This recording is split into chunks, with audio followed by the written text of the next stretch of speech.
Ça va? Donc, merci pour cette invitation et pour cette présentation. Donc, je suis artiste engagée sur la lutte contre les violences faites aux femmes depuis plus de 10 ans.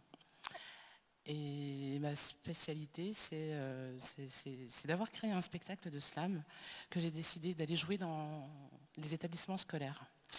Et donc, pendant 10 ans, c'est ce que j'ai fait. Il y avait pas mal de choses qui me dérangeaient. J'avais l'impression que les jeunes n'étaient pas pris en compte sur cette question-là, la question des violences faites aux femmes. Et pourtant, elles sont victimes de violences. Donc pendant des années, j'ai travaillé en lien avec des associations qui sont très efficaces, qui sont très engagées et qui font un travail formidable, mais qui sont concentrées, parce qu'il y a également beaucoup à faire avec les adultes, et qui sont vraiment totalement concentrées sur les adultes. Et donc pendant longtemps, j'ai attendu qu'elles prennent en compte les jeunes publics. J'ai mis toutes ces années à comprendre qu'elles n'avaient pas le temps de prendre en compte ces jeunes publics, et puis surtout qu'elles n'avaient pas l'expertise en réalité. Je n'avais pas réalisé que ce que je faisais, on n'était pas très nombreux à le faire, et qu'on était peut-être 3 à peu près sur le territoire national à aller sensibiliser, à aller échanger avec ce jeune public. Donc en 2015, je décide de créer une association qui s'appelle Résonante, qui a 2 objectifs. Le premier, d'aller sensibiliser ces jeunes là où ils se trouvent. Donc on sait qu'ils sont dans les établissements scolaires et derrière leurs écrans. Et puis de créer des outils concrets pour les victimes de violences. Donc l'idée de base, c'était celle-ci. Alors en 2015, donc, quand je crée Résonante, je décide de créer une association parce que je me dis de toute façon, on ne peut pas considérer les victimes de violences comme un marché. Je le précise maintenant parce que depuis, en fait, revient souvent la question, mais pourquoi vous n'avez pas créé une entreprise?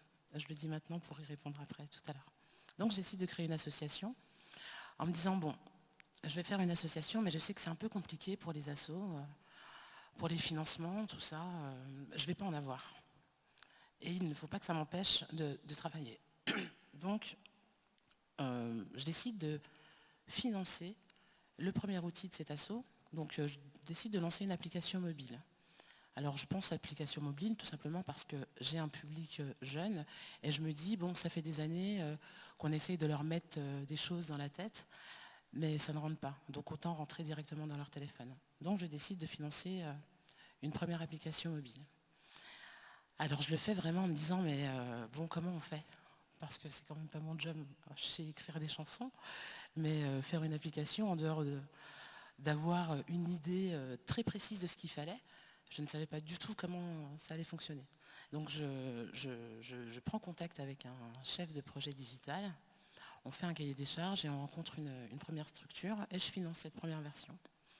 Donc une fois que l'application a été créée, je me dis bon, c'est génial d'avoir un outil, mais maintenant il faut que les gens sachent que ça existe. Alors je vais sur, comment ça s'appelle cette plateforme? Une plateforme qui permet aux entreprises de lever plein de fonds. Vous allez peut-être pouvoir m'aider? Comment? Non, c'est pas Ulule, c'est une... Je vous entends mal en fait. Non, encore plus ambitieux que ça. Enfin bref, je vais sur une plateforme et je vais chercher le projet qui a le plus de financement sur son projet, quoi. Je me dis, bon, il doit avoir un truc. Et je vois sa vidéo. Et donc je me dis, bon, ok, si sa vidéo est inspirante, c'est qu'il doit y avoir quelque chose. Donc je décortique la vidéo et je me dis, ok, je vais faire une vidéo du genre. Donc je me lance dans la création de cette vidéo et je fais une vidéo, bonjour, je suis un truc, mais j'étais super pas à l'aise, ça a été horrible à tourner. Et donc je fais un copier-coller de cette vidéo en présentant mon projet. On balance la vidéo sur Facebook et ça prend. Et je me dis, franchement, sa méthode, elle était géniale. Apparemment, ça marche, ça parle bien. Et donc, on se retrouve, enfin, ce projet a été assez médiatisé dès son lancement. Et c'est au moment de la médiatisation que je me rends compte que ça n'avait jamais été fait, que personne n'avait pensé à utiliser la technologie au service de la lutte contre les violences faites aux femmes. Donc je me dis, ah ben c'est génial et tant mieux. Donc je me retrouve avec cette version un peu pourrie, un peu moche, un peu naze parce que j'étais un peu pauvre, mais qui fonctionne, quoi. Et je savais exactement ce que je voulais avec cette application, mais je savais exactement aussi que je n'avais pas d'argent. Et que l'argent est souvent un problème. Donc, ma stratégie a été de participer à des concours. Je me suis dit, bon, on va participer à des concours, ça va me permettre de rencontrer un petit peu de monde, et puis surtout à faire connaître ce projet, et peut-être que sur un malentendu, on va obtenir des financements. Alors, je parle de ces concours parce que j'ai été traumatisée par mes 3 premiers pitchs, et je vais vous les raconter très, très rapidement. Et je vous les raconte aussi parce que c'est ce qui m'a aussi donné le déclic d'oser faire à ma sauce. Donc, premier pitch, je me retrouve sur la demi-finale d'un concours, et j'arrive, et un peu comme aujourd'hui, j'ai pas de slide. Aujourd'hui, c'est un choix, mais la toute première fois, je ne savais même pas ce que c'était, en fait. Je ne savais pas à quoi ça servait. Et donc, je me pointe à ce concours. On me dit, oui, vos slides. Et donc, je ne savais pas ce que c'était. Je leur dis, c'est moi le slide. Mais vraiment, parce que je me suis dit, bon, apparemment, j'avais quand même besoin d'un support. J'en ai pas, je vais faire comme si c'était normal. Donc, je leur dis, oui, c'est moi le slide. Et je commence à faire ma présentation. Et ça a fonctionné en réalité, parce que je n'avais pas besoin de support, je maîtrisais mon sujet et je savais de quoi je parlais tout simplement, donc je leur ai juste présenté cette application. Arrive la deuxième présentation, c'était la finale d'un concours, et là j'avais prévu le slide ou la slide, on ne sait jamais. Et donc j'avais prévu ce slide, et c'était un concours où on était 12, et j'étais la dernière. Et je passe après 11 entrepreneuses, mais les reines du pitch, quoi. Et vous imaginez bien que quand on passe dernier, le stress a le temps de monter, quoi. Et je les regarde et je me dis, mais je ne sais pas faire ça, mais c'est tellement génial.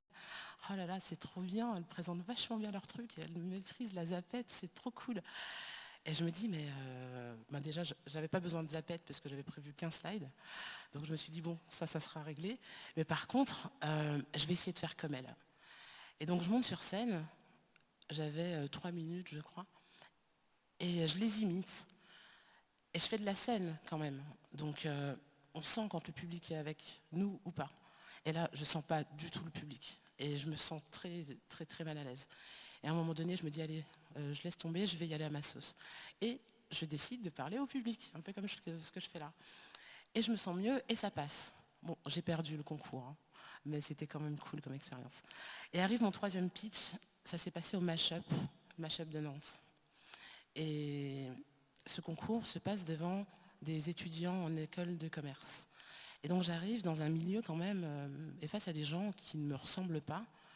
Et sincèrement, je me suis sentie très mal à l'aise. Alors personne ne m'a fait sentir mal à l'aise, mais j'ai ressenti une sorte de complexe d'infériorité en fait, en me disant oh là là, je suis face à des futurs entrepreneurs, c'est vachement bien, ils vont à l'école, ils savent faire, etc. Et donc je me retrouve sur scène à pitcher, et quand j'en fais l'analyse, je réalise que je me suis justifiée, c'est-à-dire qu'à aucun moment j'ai parlé de mon projet, j'ai expliqué pourquoi j'étais là. Et cette expérience, elle m'a tellement traumatisée, je me suis sentie tellement mal à l'aise qu'à partir de ce moment-là, je me suis dit allez, j'y vais à ma sauce. De toute façon, j'ai rien à perdre, tout à gagner, allez, on y va. Et de toute façon, c'est même pas tout à gagner, c'est que je n'ai pas le choix que de porter ce projet. Donc, alors quand je dis que je reste butée sur l'associatif, c'est que je rencontre plein d'entrepreneurs qui n'ont concrètement qu'un seul modèle, celui de la start-up, et cette idée de la rentabilité. Moi, je me retrouve à travailler sur une question qui nécessite aussi beaucoup de financement. On a vraiment besoin d'argent pour lutter contre les violences faites aux femmes. Donc moi, c'est ça que je recherche, c'est comment aller chercher les financements pour pouvoir mener des actions pour lutter contre les violences faites aux femmes. Et donc, on me dit souvent, allez, fais une entreprise. Et je leur dis, non, je ne veux pas faire d'entreprise. Et ce que j'entends, moi, par là, c'est que quand on entreprend en mode associatif, on a l'impression que c'est que tu n'es pas ambitieux. En tout cas, c'est un peu ça qu'on ressent. Que ce n'est pas ambitieux, qu'on a l'intention de dépendre des financements publics, etc.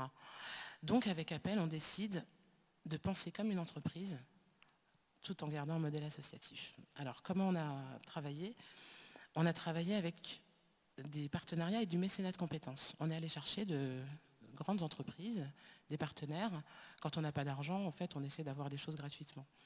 Donc, on a eu des partenariats avec Capgemini, par exemple, avec iAdvise au niveau local, avec d'autres entreprises qui ont décidé de mettre leurs compétences au service de cette application. Ensuite, on continue à faire des concours, parce que parfois, quand on arrive à être lauréat, on a des financements. On va toquer aux portes des fondations qui ont de l'argent, mais aussi on pense à un produit qui est utile à la cause, mais qui peut aussi apporter des financements. Donc en 2019, donc en 2018, l'année dernière, on décide de créer un bracelet connecté à l'application. Je vous explique un petit peu quand même ce que fait cette application. Donc, elle a différentes fonctionnalités. Une fonction d'alerte qui permet de prévenir 3 personnes de confiance. Ces 3 personnes de confiance vont entendre en direct ce qui se passe, vont pouvoir revenir en arrière si l'alerte a été lancée depuis 5 minutes et qu'elles n'ont pas entendu. Donc elles vont pouvoir revenir en arrière ou basculer sur le direct. L'ensemble de l'alerte est enregistré, elle est stockée sur les serveurs, elle va pouvoir être utilisée par la victime si elle souhaite déposer plainte.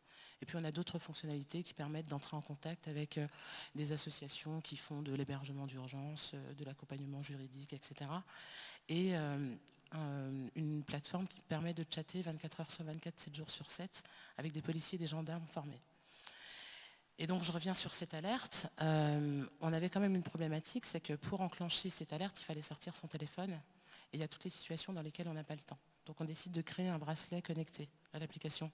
On parlait de Shenzhen tout à l'heure. C'est là-bas qu'on a fait construire notre bracelet.